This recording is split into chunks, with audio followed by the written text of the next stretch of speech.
All right, it is that time again. Common Sense Ohio, Wednesday, July 2. This is Takedown Wednesday. We got HCB 123 Smackdown of KBJ. That is Amy Coney Barrett taking down Ketanji Brown Jackson, her decision. We'll get to that. And we've got the big and beautiful budget bill and Ohio's big and brown budget bill, 67 line items from DeWine, taking them down. This is like Takedown Wednesday. Yeah. So we got lots going on, and not to mention the news, legal and otherwise, we're going to cover. And always, we're brought to you by Harper Plus Accounting. My accountant could be yours. In fact, I'm working on a problem I had with my accounting. You know, every now and then those pesky 1099s show up and you didn't catch it in time and you got to go back and amend. It doesn't mean you're a criminal. It just means you got to fix it. That's my guy, Harper Plus Accounting. Could be your guy too. And everybody knows the fact of the day, July 2. On this day in history, Norm, it's really the one of the most insidious conspiracies of all time takes root to take down the government. Wow. Yep. On July 2nd in 1776, the Continental Congress voted for independence from Great Britain. There you go. How about that? How about that? Everybody talks about July 4th. Yeah. But it really is July 2nd where the vote happened. Then July 4th, the Declaration of Independence is signed. And these guys were the conspirators of all time, taking down the British government. Not really taking it down. So, I mean, maybe if you're Britain, you looked at it that way. Old King George didn't appreciate it much, I imagine. But they all signed their death warrant. And they were all signing their death warrant. So, look, this is not a call to action, you conspirators out there. I'm not asking for the militia to take up arms. But it's, it is interesting. And I usually don't cover multiple facts, but it is amazing how much happened actually on July 2nd in history. The Continental Congress, of course. Amistad slave ship mutiny took place. Okay. Interesting. Yeah. Watch the movie if you don't want to read about it. The Battle of Gettysburg continued with intense fighting, particularly on the Union's left flank at Little Round Top. Go read about Little Round Top. It is,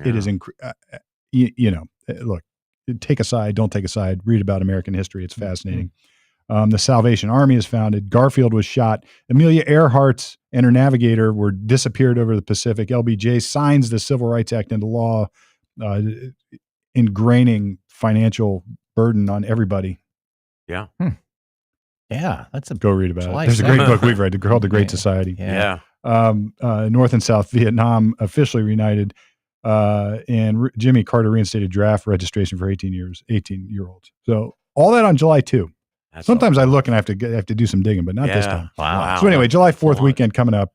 Enjoy it. It's time for reflection, I think, but also time to be with your family. It is funny how this has become sort of a family holiday. And every time I go to a parade or I see something in a local community on July 4th, it really, it restores my faith in the universe. For sure. You know, the one thing about the revolution that I think people have over the years kind of, confused it in their head is that these were old white guys. And they were mainly... They're actually young white guys. They were young guys. Yeah, young white guys. I think the average age of the founding fathers was like, Ben Franklin was the outlier, but basically they were like 28 years old. I was going to guess late 20s, early 30s. Doing incredible things. Yeah. Look around at our 20-somethings now. Not all of you, but look around at our 20-somethings now. Even when I was a 20-something, I was a jackass. And now these guys were building a country.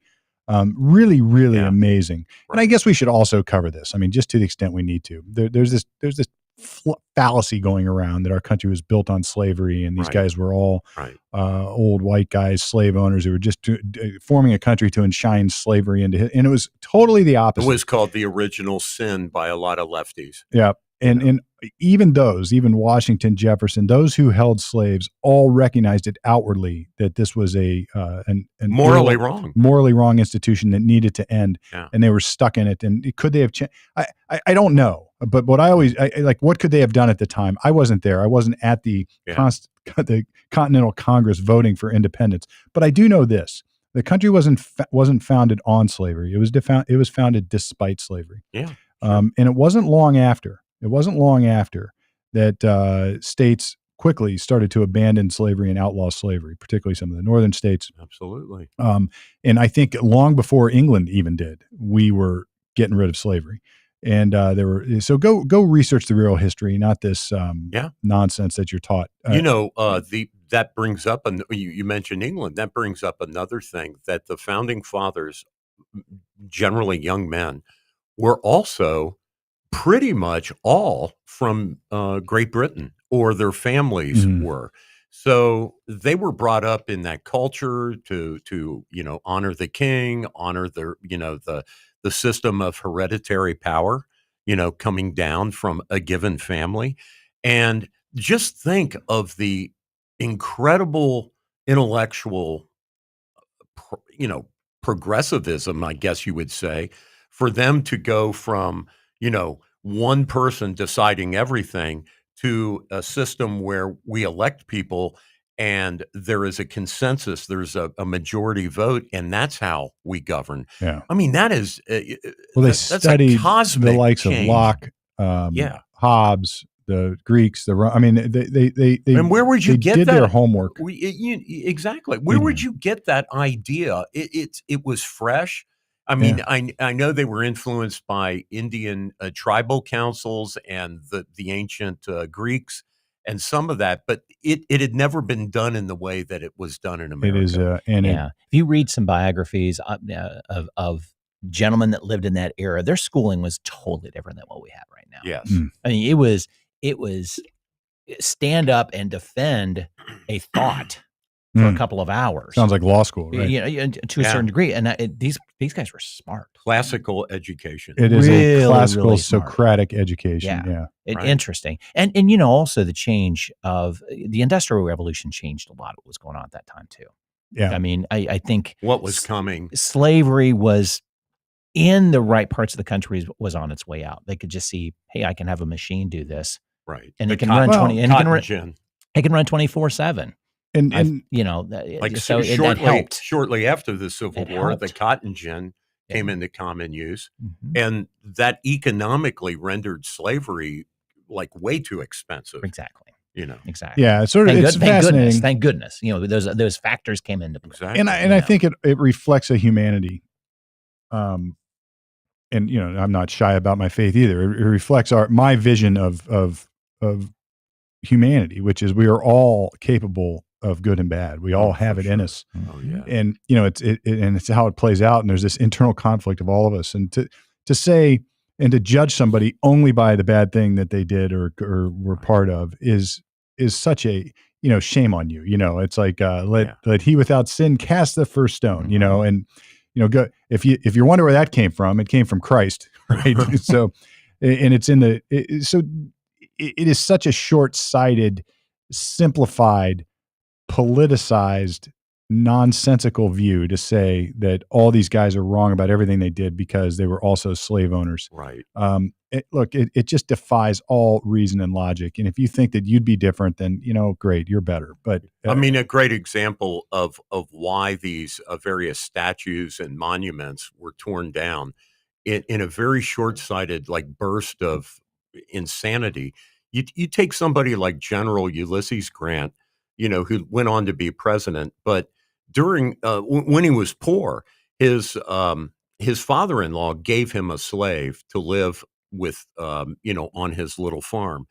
And Grant, at the nadir of his personal wealth, went down to the courthouse and freed and gave his slave his freedom against the will of his father-in-law. Incredible. And this is in Missouri, for God's sakes, right? Bloody Missouri. And he did that. He wasn't even in the army then. He had been basically dishonorably discharged.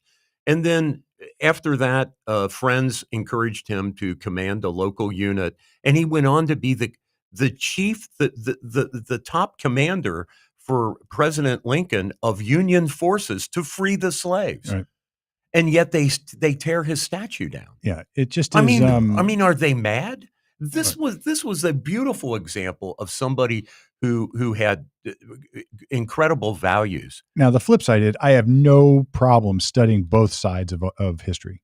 He was offered $1,000 for that slave at the courthouse when he was in line to give him his freedom. $1,000 back then, yeah, that's a lot of money. In the mid 1800s, and he said no. I'm giving him his freedom. Well, I mean, the point you're making is you got to study both sides of Oh history, my man. God, And so, right. look, I can't, I don't fault anybody for saying, look, let's dig into Jefferson and whether, he had a plantation, he owned his own slaves. Let's dig into that side of him and see, and sort of explore the internal Yeah, that's all valid. conflict Absolutely. Sure. or even his hypocrisy, if that's what you want to call it. Yeah. Let's explore it. But you can't just say because of that everything he did was bad. No, you can't. You cannot do that. No. You can't. And all you have to do, and this is when I really dig into this with people, I usually ask one question: what would you change? You've got the Constitution. Yeah. What would you change? Well, we did that. We did that. It wasn't perfect. We fixed Right. that. So now what? Yeah, And the people- 2/3 of a person thing for slaves was to diminish the power. Yeah, the purpose. Yeah, of the slave states. The purpose it was an abolitionist Yeah. insertion in the So Constitution. it's people who don't study history. They don't understand history. So and, they take that as meaning, oh, you consider a black person 2/3 of a human being. That's right. Oh my God, you're so Which ignorant is- if you don't know why that's in there. Which is, when you look at it, there's an irony there that's worth discussion. That's but right. it does. But the purpose was to eliminate slavery, not perpetuate it. Exactly. And it led to the Civil War eventually. Yeah, eventually that was part of it. So anyway, onward and onward we go. Great stuff, Steve. Good stuff. Well, let's talk about the chick fight at the Supreme Court. Yeah, Amy Coney Barrett. I mean, really. So this is Maybe they should get in a mud. What do you call mud wrestling? I mean, that would be classic. This is- pudding, wrestling, whatever. Yeah. This is near and dear to my heart because I have been railing against these nationwide injunctions now for not just months, but years. I mean, Right. it never made any sense to No. me that I could pick a district court in the country, file a lawsuit, and then have that district judge enjoin, meaning order whatever action I'm looking or I want. And so those, like in the law, we call this forum shopping. We go pick a friendly judge and you get a friendly decision. And there's like 700 of them, right? Steve? Yeah, whatever. Yeah, 700 all around the country. federal district judges Yep. appointed for life, Appointed for life. Right. unelected. That's I mean, right. Let's just So you know. you can pick a judge that's friendly to you and then get a nationwide injunction. Now, is that what's going on here? I'm not going to comment on that. But yes. it doesn't matter. Yeah. The point is, if we are going, it doesn't make any sense to me that we would have a system that would let one federal judge enjoin the entire nation. Now, there's other ways you can do this. And then we'll get to the opinion. There's other ways this can be done. You can file a class action and then have an injunction, request an injunction for the entire class of people. That can be done. Now, class actions have procedural problems that go along with them, but at least it's a little bit extra that you would have to do. You have to identify the class, has to be specific enough that you can figure out who they are and actually give relief to everybody. But anyway, you can do that. And then you have to have notice requirements, which is sending out notice to people. It gets expensive. So it's a slower process. It's a slower, harder process. Yeah. You can go to the U.S. Supreme Court and ask them for an injunction, and they have the authority to do that, I think, under certain circumstances. I'm no pro in the procedure, but that can be done. If you ask for some relief in the district court and the district judge says no, well, you quickly get to work your way up the appellate ladder like everybody else does.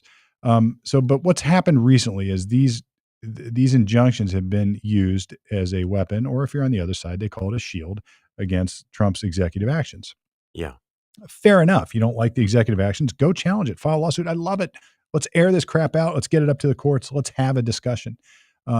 But you can't have it both ways, No. And the underlying issue is you've got forum shopping going on for political purpose. Yeah.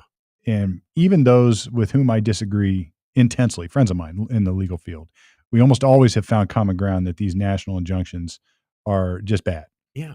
And it's just bad. And I would say the same if the Republicans were doing it against Democratic action and vice versa. It's tyranny, Steve. I mean, it's tyranny to have one person, right, substitute him or herself, right, for the judgment of, say, Congress or an executive who was elected by popular vote by the Electoral College nationally. And you have one person unelected, appointed for life, who just has, like they just don't believe in that policy and they have the right.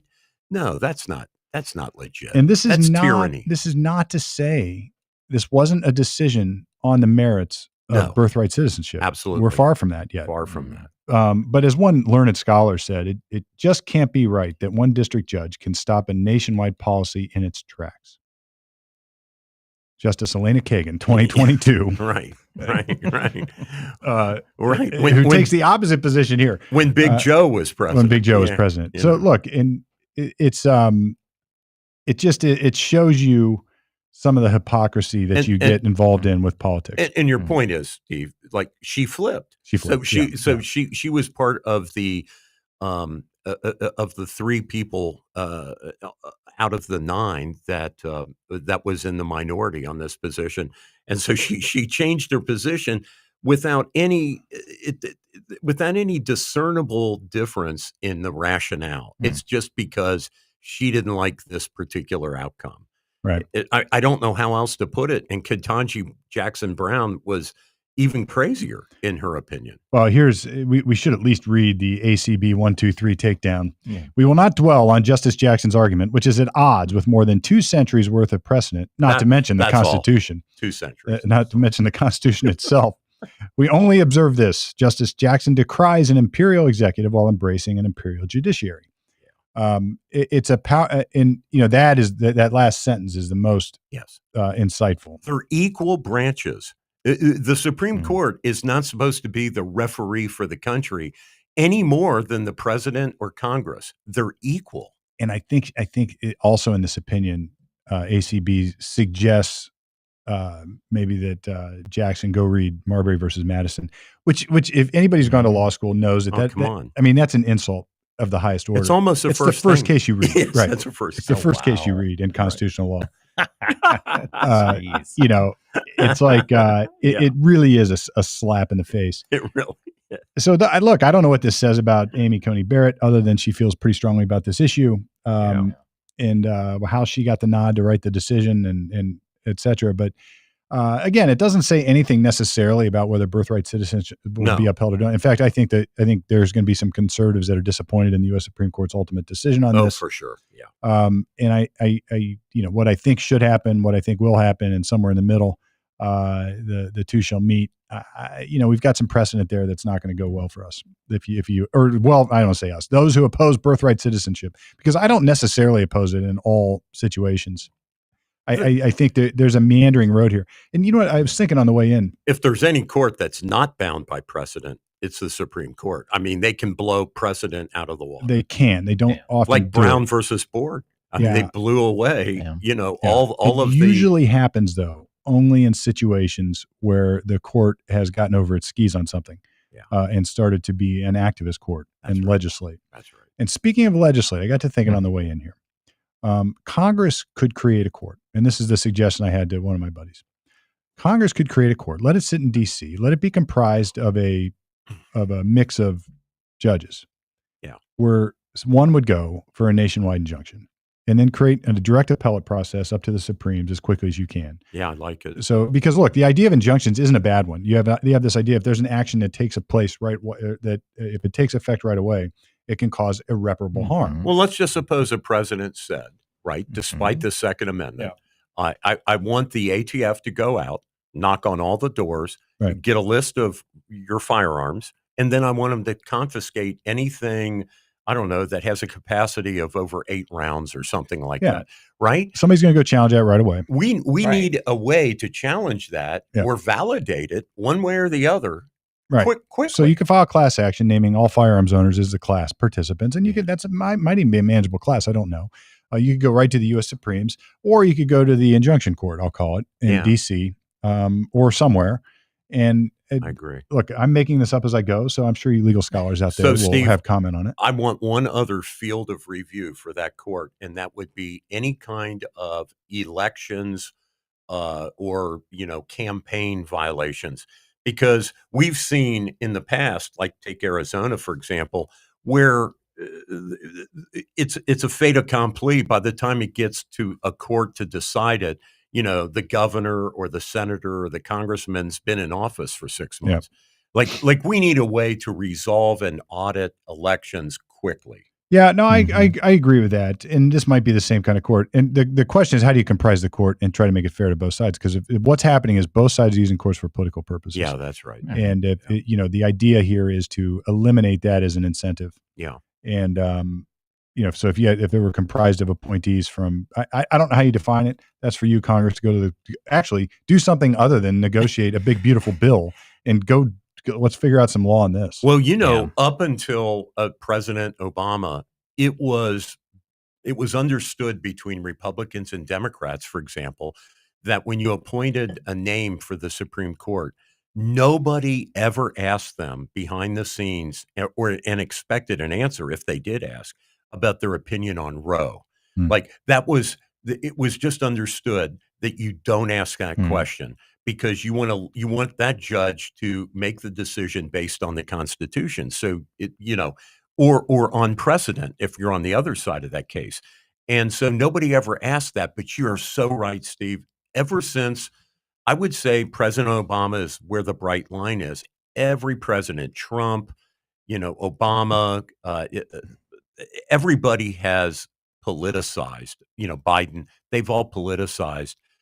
Well, how would you rule on this particular case? And people want to know the ruling. Well, this goes back ahead of time. Before that, you had which sort is of so wrong. You had Biden and his borking, and you had and even Biden with Clarence Thomas, yes, right, and Elizabeth Warren with Kavanaugh. Oh my God! I mean, really despicable. It just behavior. becomes stupid. That's and right. then the Republicans sort of jumped into it a little bit with KBJ.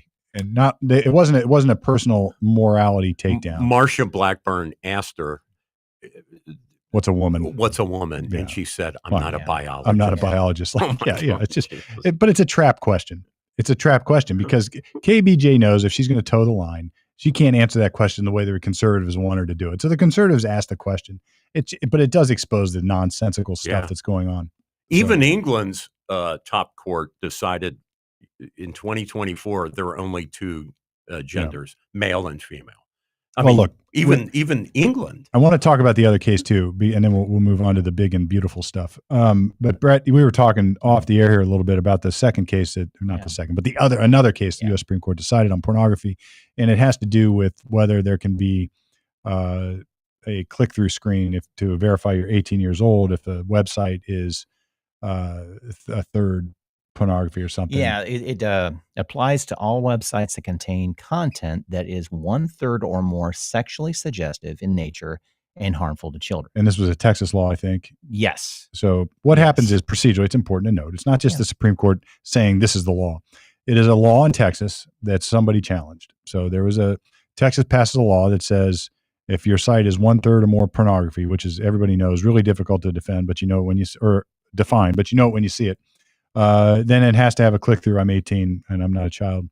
And really, what does that do? Because you think your kid's not going to click it. But anyway, so Texas passed a law. Somebody challenges the law. I forget who the plaintiffs were. It's probably the ACLU or somebody like that. Yeah. Which I don't mind. I don't mind. This is what you need. You need people to challenge those kind of laws. You got to put the legislature into place. You got to. This is what we do. It's what makes our country great. Exactly. So they challenge the law. It goes up to the U.S. Supreme Court, and the U.S. Supreme Court says, nah, we're not going to find that unconstitutional. And this one to me is an easy one. I actually, both these decisions to me are easy ones so far. Yeah, they are. And so if you just take out the content, the factual background, like the legal concepts are sort of easy to me. This is an easy time, place, and manner restriction on speech. So, look, I'm a constitutional purist. You guys know this. I harp on my constitutional rights all the time. But I also understand precedent. And the U.S. Supreme Court from almost the days of old have said that you can have something called time, place, and manner restrictions on speech. This is what I always talk about when you can't just go shut down High Street during rush hour. Yeah. There can be a law that prevents that. It's not a violation of your free speech. It's a time, place, and manner restriction. Now, if the government requires you to go get a permit to do that, and they only issue permits to one side or the other, well, that is a content-based restriction on speech. So if the government or the legislature or a state or any any governmentally funded organization up and down the ladder creates a content-based restriction, meaning you can't go talk about, if you're KKK, you can't go protest, or if you're on the other side, Black Lives Matter, you can't go protest. and they create restrictions that are either applied to intentionally prevent one side or the other from having speech. I got a huge problem with both those. Yeah. An enormous problem with both Yeah. those, because you're regulating speech based on content. Yeah.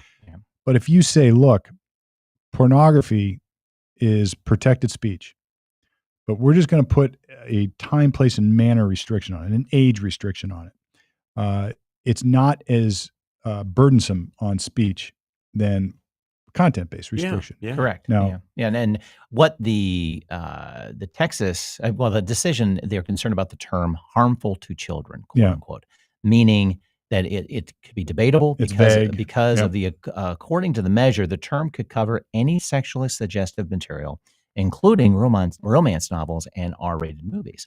Yep, And maybe. and that's true. Maybe. It could. But I was playing it out here at the table before we got on the air of the, okay, so let's say there is an attorney that basically is defending, most of the business is child porn Mhm. or sexually abuse, that kind of Or stuff. even And- worse, let's say I'm an organization, because there is such an Yeah. organization that exists that is designed to advocate on behalf of convicted child pornography Yeah. offenders. And their website is not going to have child porn, but it will have the term child pornography, sexually abused, all these phrases that Google is going to catch.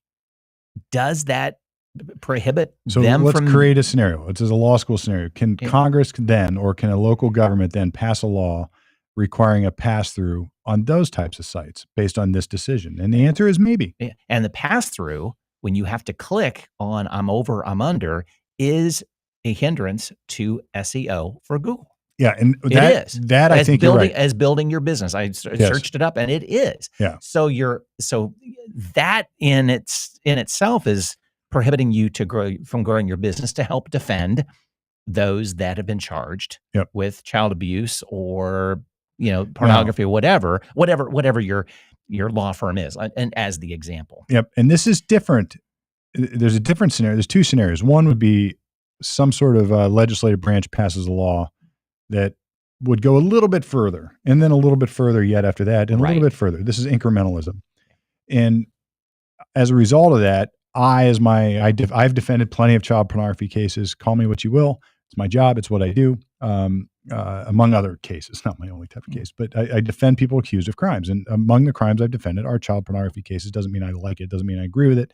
But I defend the cases. Of course not. Right. But so if somebody had passed a law that says now I have to have click-through prompts on my website, and it hurt my SEO. I mean, one, I would say, well, look, everybody's going to have the same problem, so I guess it doesn't hurt me. Right. On the other hand, I would go bananas because it's impacting me. Now, that's if the government did it. Now, let's say Google does it on its own.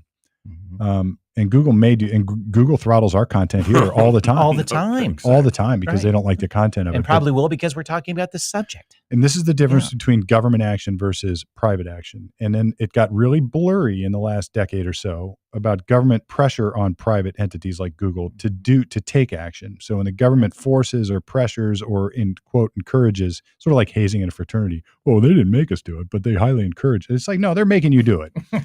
Right. So it's like, that is government action too. So those are going to be questions that hopefully emerge, or that if they happen, they emerge in the legal precedent. So This is what the common law is, folks. This is how it works.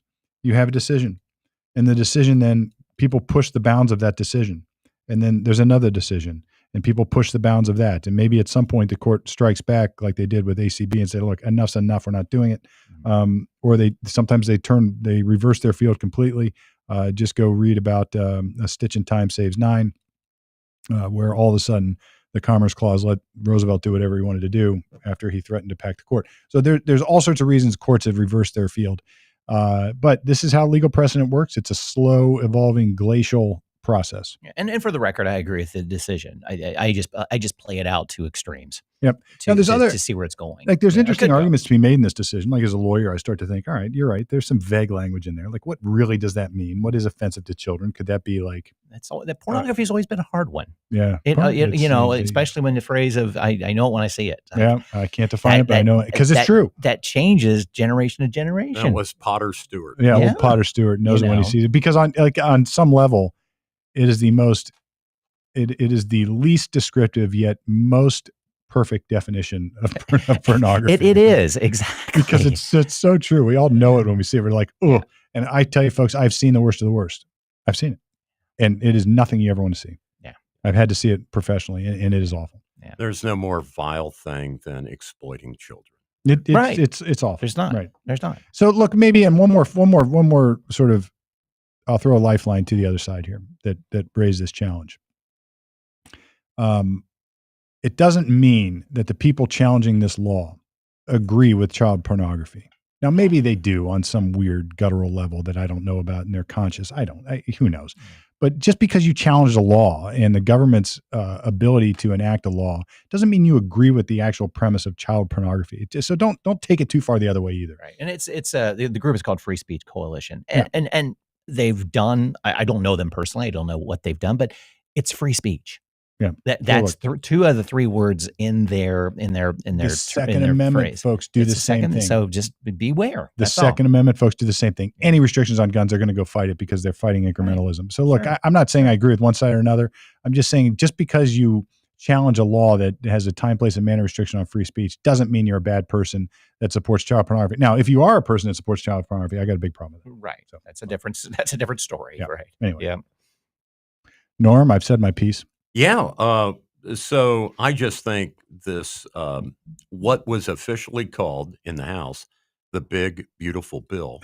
Well, where did we come up? That was Trump the language. official name. That was the name of the bill. You can just see Trump saying, we got this big, beautiful bill. It's beautiful. It's it's the best bill I've ever passed in the entire history. Well, the Congress it's the biggest and beautifulest bill. So Mike Johnson or whoever in the Congress called it the big, beautiful bill. And that was the official name. It's such a Trumpian name. Until really kind of, yes, I know. It almost detracts from it. Well, it got to the Senate, and the Senate, Chuck Schumer called it just the budget bill. So it's been relabeled.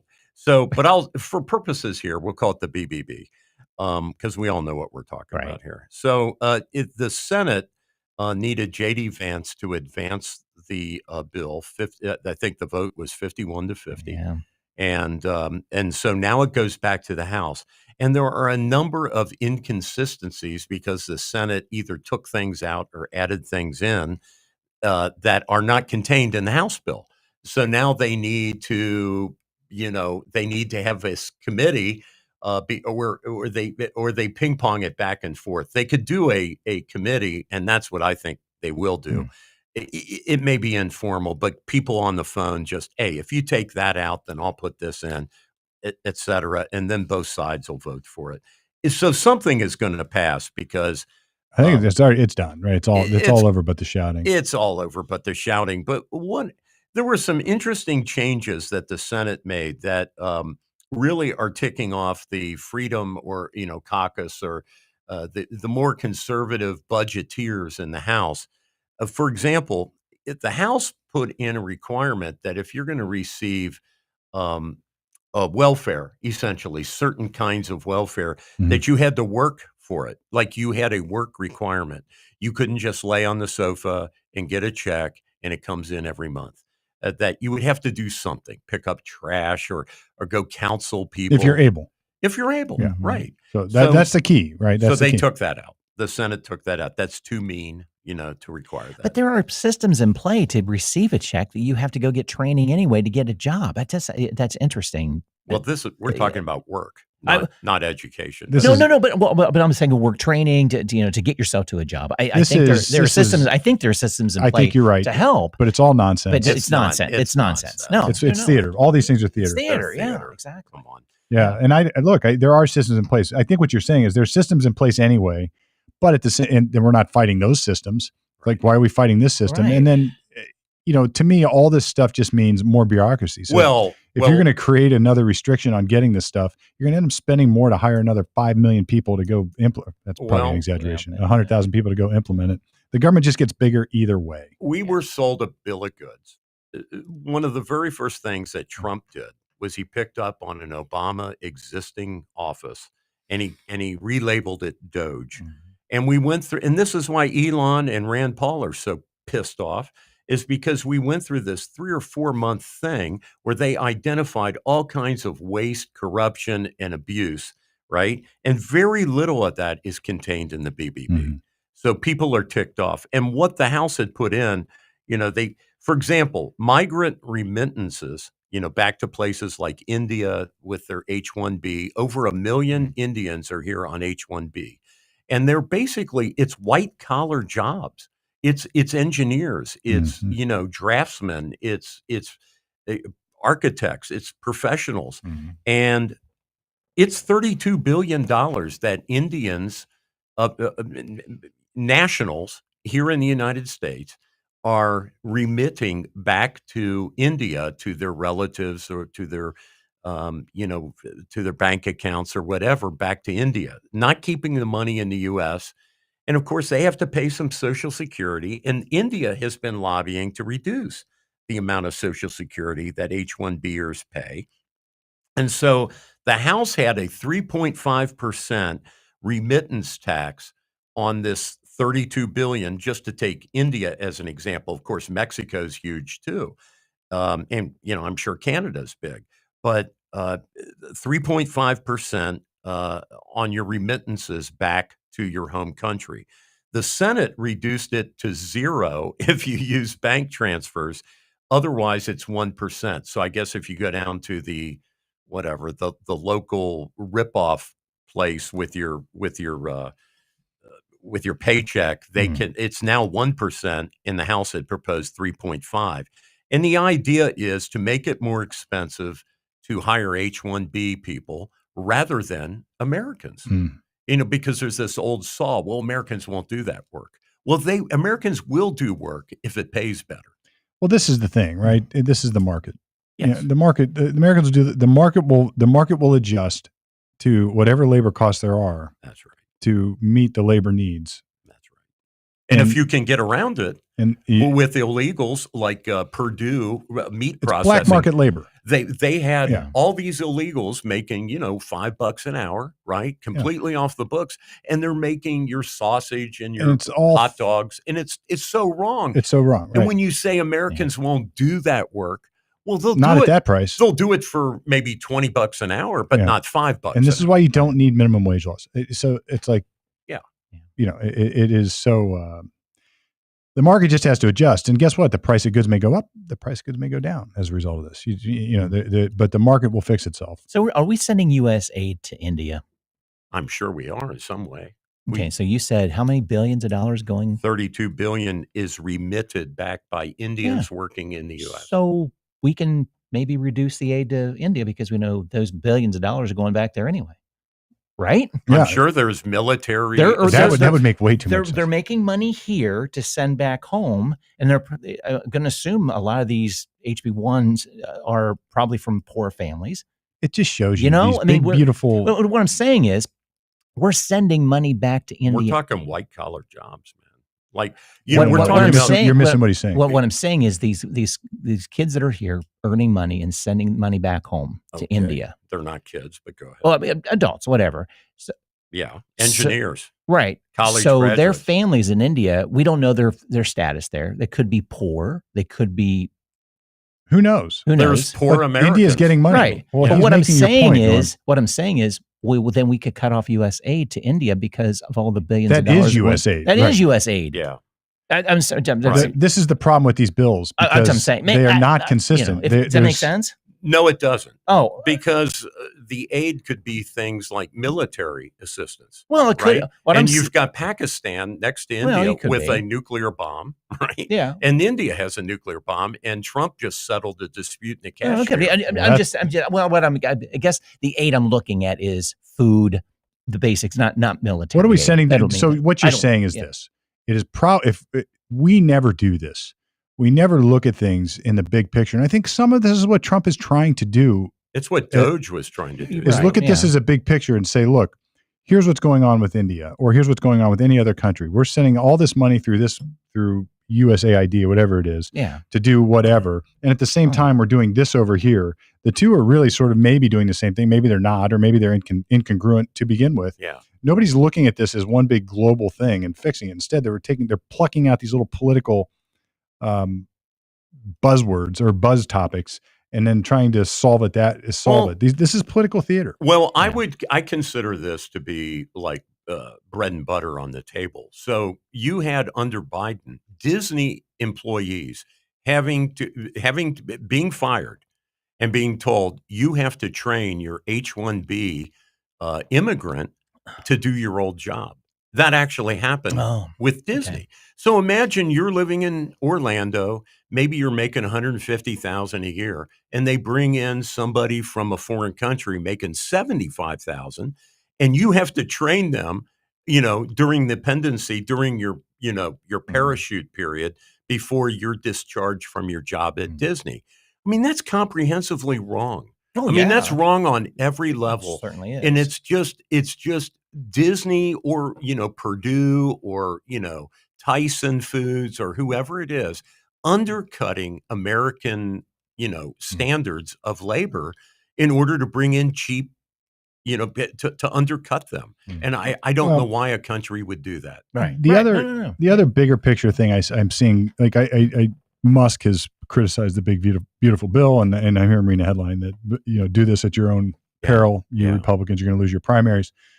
Here's the problem, though. Like, I don't like the system that we have. I don't like these big omnibus bills that sort of try to do it, like the big spending bills. I don't like them, and I don't like the big beautiful bill. And a lot of parts of it I don't like. Of course, we didn't really cut the spending. We didn't really implement those. We didn't do any of these things. It's going to increase the debt. It's going to increase the debt.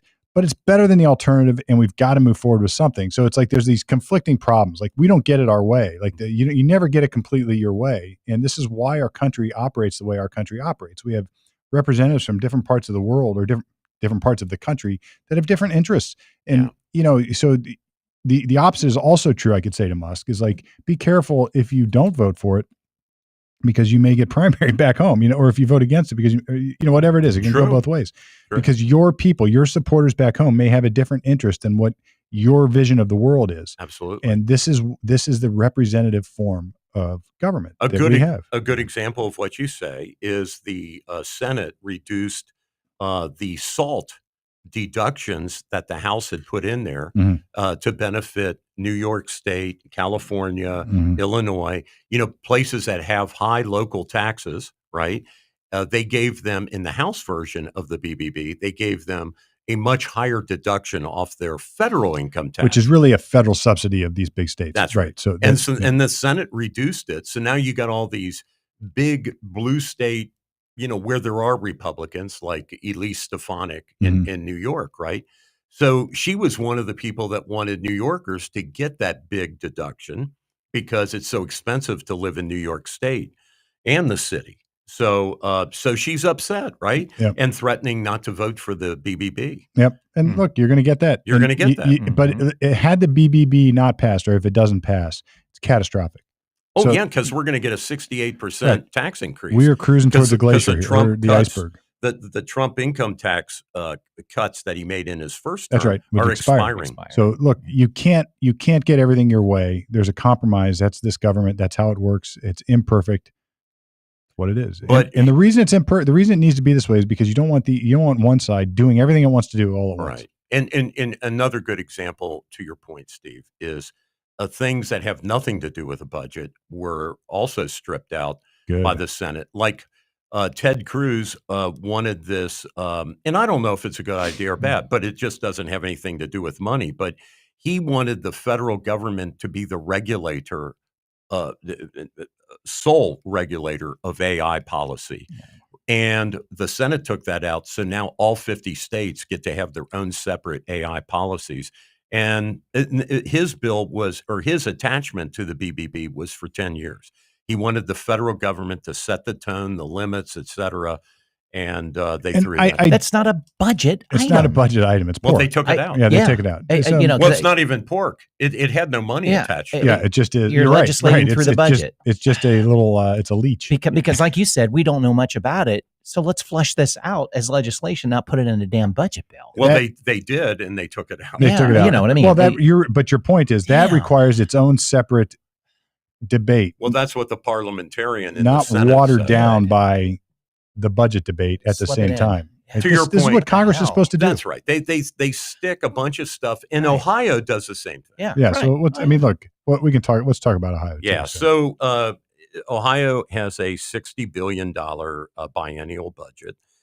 It was just signed by Governor DeWine. And unlike, I think you have to go back to Clinton, for a few years, the president used to have line item veto, and the Supreme Court said, no, baby, and they took it away. I forget the Supreme Court case, but they struck that down.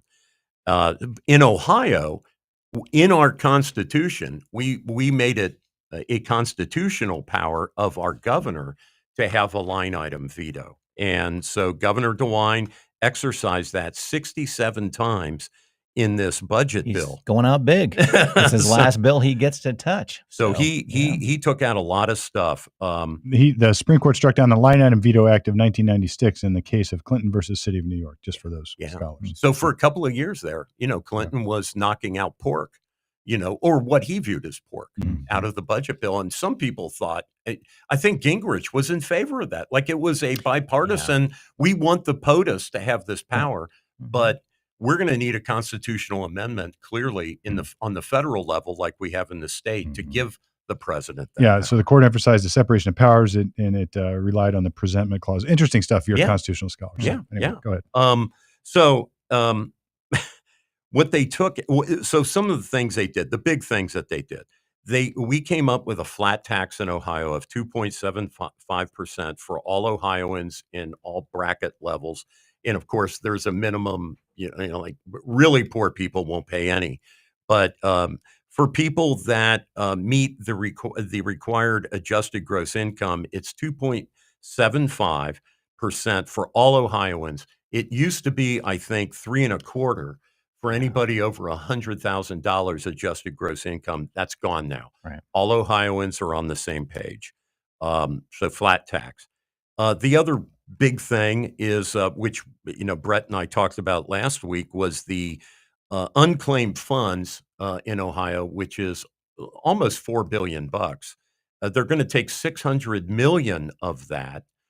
So whatever that is, a sixth of it, or whatever that turns out to be, to help the Browns build their stadium. So that's a $2 billion build up there, and 600 million will come from Ohio lost deposits that are in the unclaimed fund. Now there is a stipulation on that, though, correct? That they to get that money, if they leave, they return the money. Correct? Yes, right. Okay, Yeah. so there is at least that stipulation to it. The old Browns going to Baltimore thing. Right. Exactly. It's a little consolation, though. But so we've had the Buckeye Institute here, and Steve, who's your friend, the college? Brad Smith. Brad Smith is a scholar on First Amendment issues, scholar on election issues. Really, really impressive guy. Brad Smith, who is the chairman. And we'll get him on. Yeah, we've been wanting to for a couple of years, and now that he's retired as a law professor, maybe we'll get Brad in. I would love that. He wrote an interesting article I read recently on free speech. It's worth a read. You can catch it on just Google it in Facebook or wherever. He also, his farewell speech to Capital University Law School was incredible, and it was basically, why are you going to law school? What's the purpose of this entire thing? And he goes into a really good philosophical discussion of the purpose of the law and why you're here. And if you're not thinking like that, maybe you shouldn't be here. Wow. So it's too late if it's a graduation. Yeah. I don't. I think it was his I think it was his farewell law review, kind of article. Yeah. So, but what he and the Buckeye Institute, not to personalize this on Brad, he may have a different opinion, but what has upset a lot of conservatives is it's apparent now in all across the state of Ohio, with all of the infusion of out-of-state corporations suddenly discovering cheap energy, cheap land, very affordable labor rates in Ohio, that they're moving in and on green fields, they're building, data centers and, Hmm. power plants and all of this stuff. And so our property taxes in Ohio have skyrocketed in basically everywhere, but in some communities as much as 5 times in just a period of a few years. And so DeWine vetoed a lot of this property tax relief that was contained in the budget bill. For example, he vetoed the proposal that school districts be prevented from carrying over more than 40% of the previous year's budget operating expenses year to year. So you've got school districts now in high tax areas that are just stockpiling millions and millions and millions of dollars and just squirreling it away in the bank. And yet the property taxes are still high and they're just accruing this money year after year, not necessarily with any distinct need for it or plans to use it, other than they're able to just keep amassing this money. So there was a proposal to limit how much they can stockpile, and DeWine got rid of that. Hmm. And the idea would be, if schools can't keep, since schools are the main recipient of property taxes, the idea would be, listen, if we can't stockpile this money, then we need to go back to the voters and decrease the amount of property tax. So it would force that to happen, because otherwise it would just go into some fund at the county, and just sit there. Um, But well, I guess on the other side, I'm looking at it as oh, the DeWine side, go ahead. well, there is a point, I think, that schools are able to not have to go to the polls so often because they've stretched out the budget that they said they were going to honor. I mean, I've been a part of the Hilliard City school systems, not actively, but kids going there. But when they say they have a budget for X amount of years, they've held to it and even longer. So maybe that's a part of it, that they're able to not have to go back to the voters so often because, as you said, stockpile. But at the same time, every time they go, the tax rate's going to go up. I don't know. I'm just I thinking think of it's scenarios. well, I like Yeah. accountability. I think school Yeah. districts need to go back to the voters on a regular basis. It's a way of them checking off that, yes, you're doing a good job or you're Yeah. not. Yeah. Well, no, I mean, no, that's the yeah. point of a levy is, hey, is your fire department, is your police department, is your school district, or what is your water district? Are they doing a good job? Yay, nay, approve the levy or not approve. Well, and that's what meetings are for too, to see how budget meetings and such too. I don't know. Yeah, I say both ways. I'm not necessarily in DeWine's favor on this one, but I could see where maybe that may help out with that. I don't know. Well, I'll tell Anyway, you what it doesn't help. yeah, It I don't know. doesn't help the little old lady who's on fixed income, who had $100,000 value farm, and now it's $500,000, and she can't afford to pay her taxes. But that's not a school So she problem. gets That's not a school problem. Well, sure, That's a corporation coming in and taking up land. We just but talked about it is that. a school problem if the school never reduces its millage for property taxes. because is- because a corporation came in and gobbled up a bunch of land. Because the auditor increased the value of this little old lady's farmlet, and now not even her whole Social Security check, that if you add up the whole year that she gets, will not equal the property tax. So she can't buy food, medicine. Right. Because of schools or because of corporations coming So in? what do you want to do? Ban corporations? I'd like to see a little bit of change. I mean, They're coming in and brownfielding shit. No, dude. The solution is to have property tax relief for people who were pre-existing in that area. Correct. That's the solution. Correct. And Yeah. DeWine, by not limiting schools' ability to stockpile money, that's a force against reducing the property taxes. Okay. No, The other, I see so that. the Yeah, two we're other good, we're things. good. He took away the ability in the bill for county budget committees, okay, to on their own lower property tax rates of certain kinds of property taxes. So Hmm. I got this letter from the auditor in my county that said my hands are tied.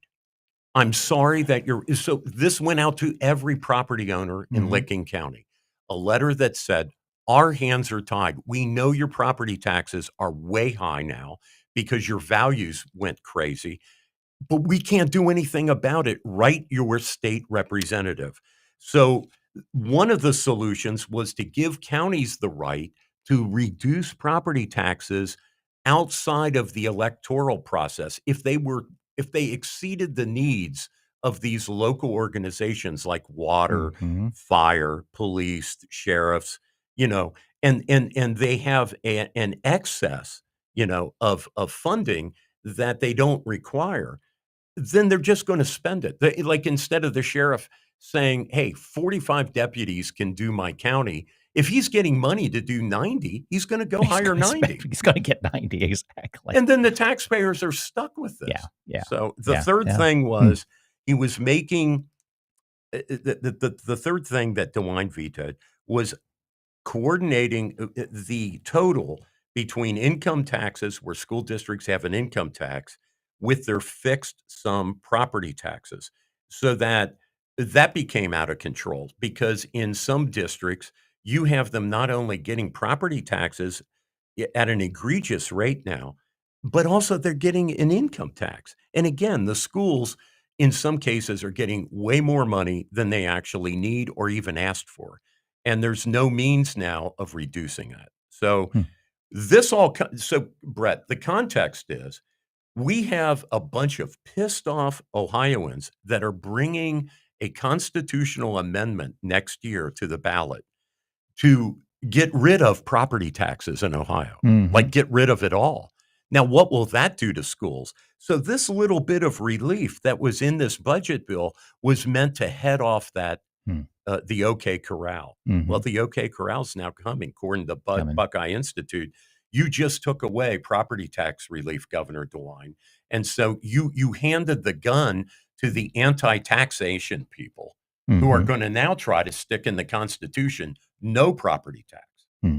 All right. Well, look, with that, we got to move on. I think we Interesting. should at least talk one more Interesting. thing, and then we'll get to good and bad as we go into the fourth Yeah. weekend. That we've got the Diddy verdict is not in, but it's in. It's close. And I don't predict what it's going to be. He's going to be guilty, but I don't predict what he's going to be. Yeah. But I think he's going to be found guilty. They're deadlocked apparently on the racketeering charge. Yeah. So, but I'll say one interesting thing about this. There's been a little bit of discussion online. What happens when a jury's deadlocked on one, but they're got verdicts on the other? Usually, what happens is in a federal court, the judge will send the jury back and say, "We don't care. Keep deliberating. Keep going." And they instruct on based on the Allen charge, which is Allen versus the United States. In Ohio, it's the Howard charge, where the judge basically says, "Look, you don't think that you're the only. No other jury's going to be able to do this better. You've got it now. We need you to decide. If you're firmly for one side, please consider the other. If you're firmly for the other side, please consider this. Go back and do your job." Yeah. And almost always, we call it the dynamite charge in law because it's like throwing a stick of dynamite in there, and we usually get a verdict. So the judge sent him back for the charge. Now, if they can't get a verdict, they come back deadlocked. It'll be up to the prosecutor whether they want to retry that particular count. And that, I suspect, will depend upon what the verdicts are on the others. So Let me throw a settlement. So the city of Columbus, as you know, they settled with some George Floyd protesters, I think a year ago, and it Mhm. was somewhere around 800,000. Well, they just did it again. This Mm. time for 4 protesters, $800,000, and it was for the police allegedly using excessive violence, meaning specifically they named knee knockers, which I think is wooden bullets essentially or Mm. bags, tear gas and pepper spray. And the city of Columbus, the director of public safety, Kate McSweeney Pichot, made a very conciliatory speech about this settlement, that it was the right thing to do. She brought in, if you can believe this, I mean, this just blows my mind, a British professor to teach police about First Amendment compliance, which like blows me away because they Mm. don't have a First Amendment in England. And he is proposing that the police use dialogue policing, which I guess means while you're holding your shield up and you got your gas mask on, you go, "Hey, bro, Quit throwing bottles at me. Chill out, and here's a spliff, man. Just relax a little bit. I'm your friendly neighborhood policeman, and we're just going to have some dialogue here. What's it called again? Dialogue what? Dialogue policing is what this British professor. Yeah. Look, I'm not going to take a position on any of it. I will say this, that the lawsuits may have cost that much to defend at the end of the day, but the settlement definitely says something about the city's position. So what they enacted also as a matter of city policy, there's now a civilian review board, which does not have the power. Talk to my FOP contact. That review board, unlike other cities, doesn't have the power to fire the cop if they find against the cop. But they also added a department inspector general. So they added some layers of bureaucracy or investigation or whatever of police action, which maybe is not an all bad thing, but as long as it stays independent, you're right. Yeah. But I don't know. Bringing in a British professor to talk about the First Amendment with police, and she is claiming also that 42 other PDs around the country have come to Columbus to learn about what Columbus did vis-a-vis this lawsuit. Wave the flag. How to bend over and take it then, basically. So if we could get them to address the trash on the streets out front in my building, that would be really, because I go out and try to pick it up as I can. I'm doing my part, city, but your can's always filled, isn't it? Yeah. Out front? So Steve, can I talk just real fast? Two things I'm super pissed about. This guy in the semi-tractor that was streaming some video or whatever the hell he was doing in there and killed 6 people back in 2023. His semi went into some cars and a school bus. Mm-hmm. And these kids, the band, it was high school kids on the way to play at a teachers' conference. They were going to perform, do a little concert. And he killed 6 adults and children, injured dozens more. He got sentenced to 18 months. It's like 3 months per person he killed, which I find completely inadequate. So I guess I would ask why. Why is it inadequate? Well, I think distracted driving needs to be cranked up. So you presumed something into this. He was found guilty of that. But you've presumed. I'm not presuming the facts. Look, just because he's found guilty of it, he probably pled guilty, right? Or was there a trial? I don't know. Okay. I think it was a trial. So something came out of trial that probably mitigated this. So maybe it's true that he had something streaming on his phone, but maybe it's also true that something else caused the accident. Could be. Yeah, I'm just going by what the State Patrol investigation. They said he was streaming video, which means No, it doesn't mean that. They didn't say he was streaming video and watching it. They said he was streaming video. I think a reasonable person can conclude if you're streaming video. I stream videos all the time while I'm driving, and they're called podcasts. So really? I get on YouTube. Are you watching that shit? No. Okay. But it's streaming while I'm driving through my system as a podcast. But not video. Yes. You're watching.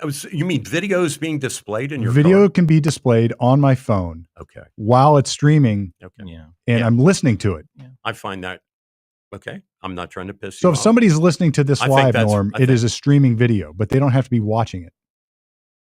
Okay, Steve, I got that. Well, no, I don't think you do. I do. Do you see the distinction? So of maybe course, there was evidence that he wasn't watching it. So look, what I'll do is sometimes I put my phone on the upside down the dashboard and I've got video streaming. That's responsible. Doesn't mean I'm watching it. That's sometimes it's down where I could see it if I were watching it, but I don't watch it because I'm listening. I could have 800,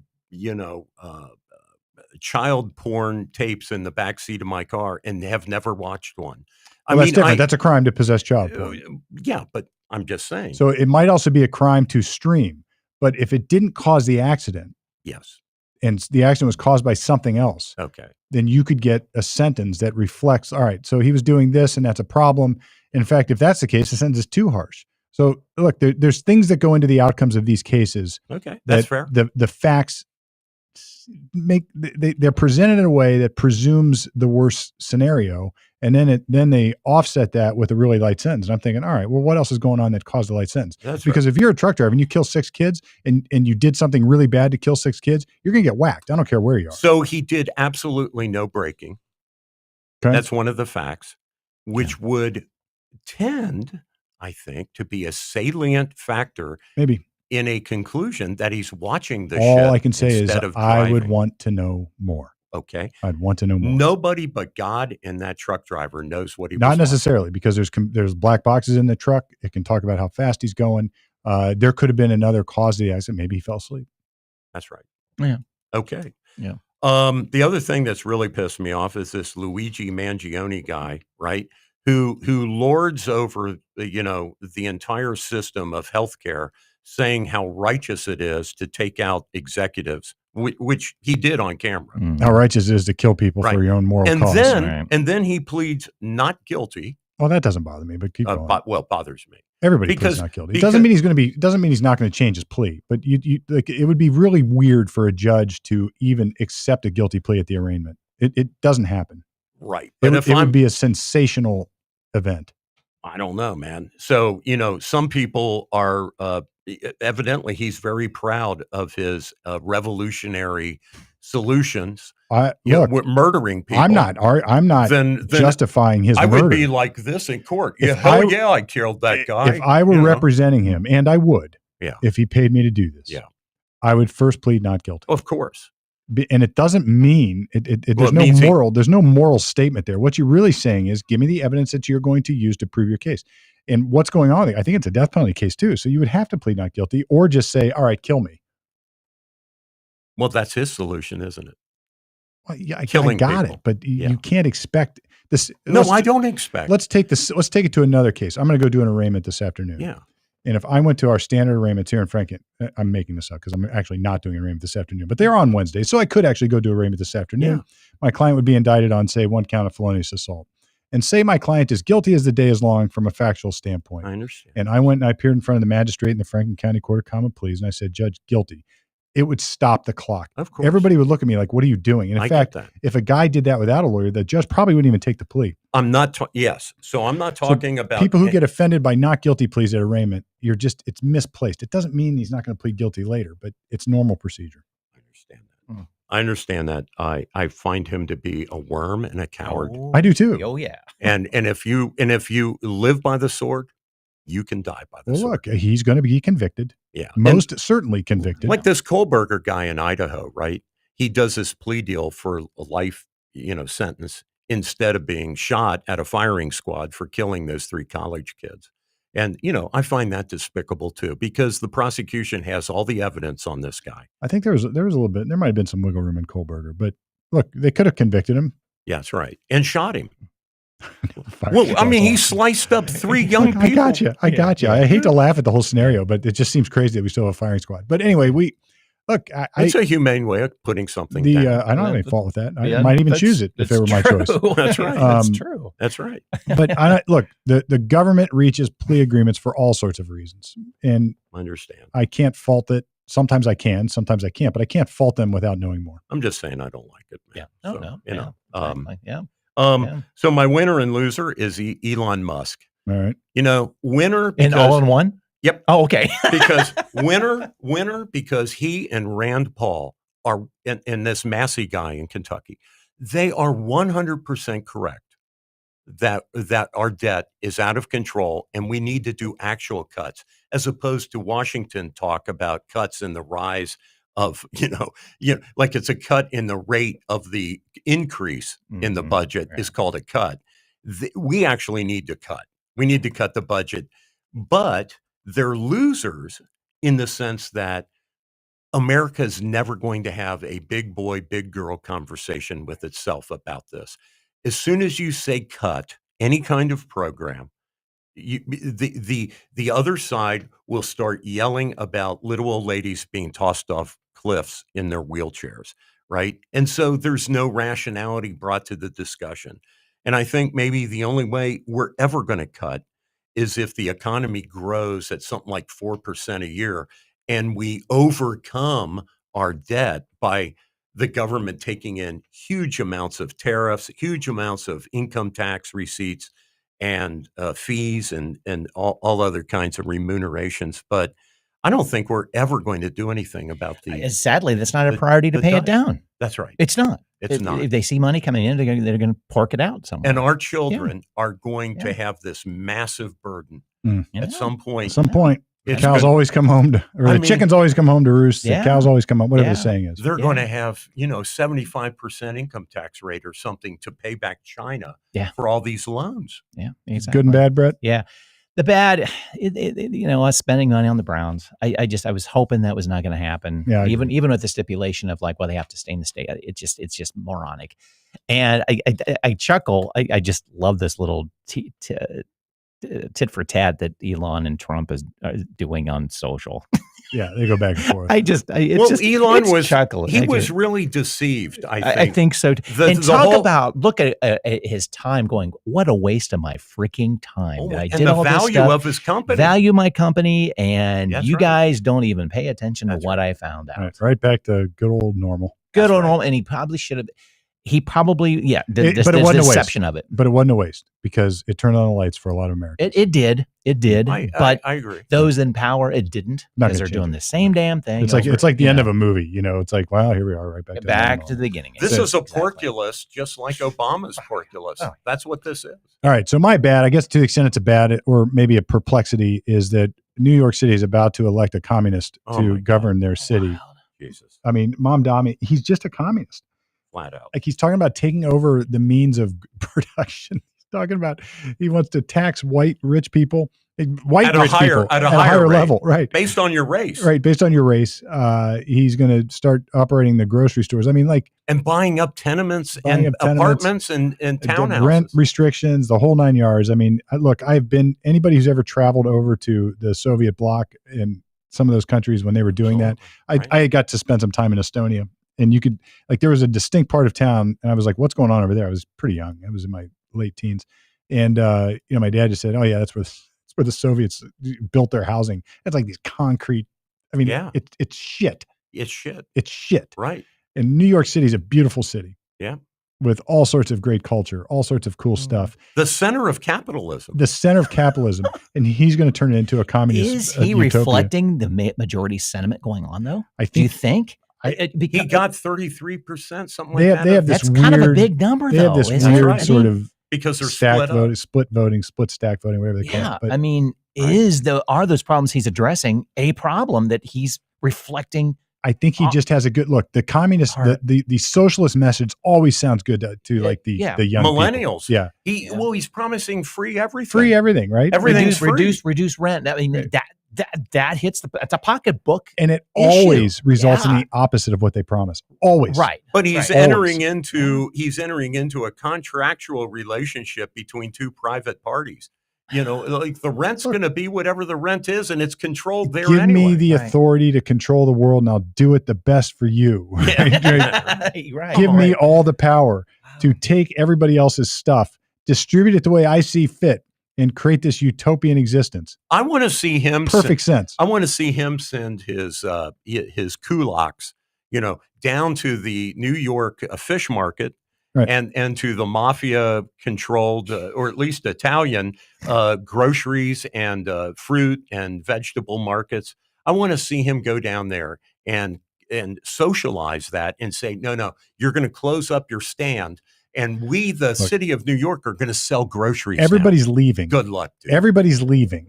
People will leave. If this happens, Yeah. people are gone. There will be no money. It'll be all done. Yeah. It'll be done. And then Mhm. Trump, of course, for his part, says, fine, do what you want. I'm just not going to give you any federal money. Right? It's no big deal. Yeah.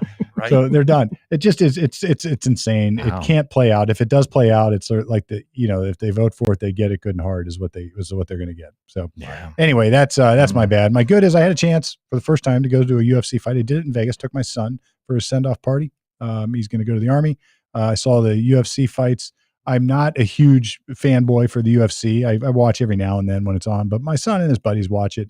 It was awesome. I'll bet. It was awesome. I'll bet it was. It had everything you would want, and the crowd was awesome. There's a lot of different cultures there because it sort of strike. And Vegas is a place where everybody would come go see it from all over. Yeah. Not a single coarse word or terse word did I see. It's like even the people next to me are like, who are you voting for? And I was like, you got to ask him. I don't even know. I don't know. Yeah. But it really, really cool experience.